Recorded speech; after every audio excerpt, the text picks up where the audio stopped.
國泰嘅機師喺國際航空業界享有良好嘅聲譽，因為無論邊一個年代，佢哋都持續接受專業而嚴格嘅訓練。由1988年開始，國泰開展見習機師培訓計劃，逐步培訓本地機師。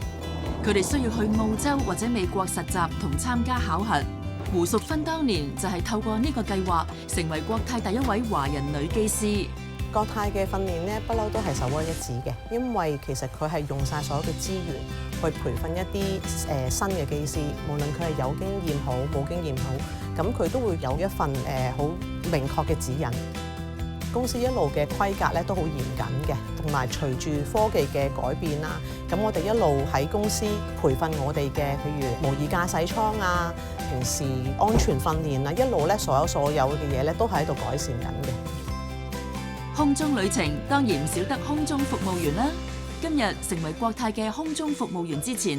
學員需要接受為期7個星期嘅訓練。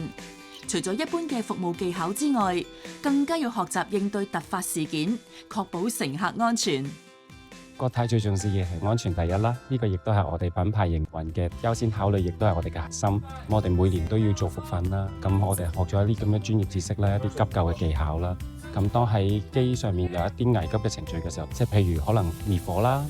譬如可能緊急應變啦，可能我哋要逃生啦，我哋開機艙門啦，都係我哋處理。個價值上面啦，我哋會提倡一個積極及進啦，令到我哋嘅服務質素有所提升，亦都可以將呢個服務帶翻俾客。下一集再次喚起大家嘅集體回憶。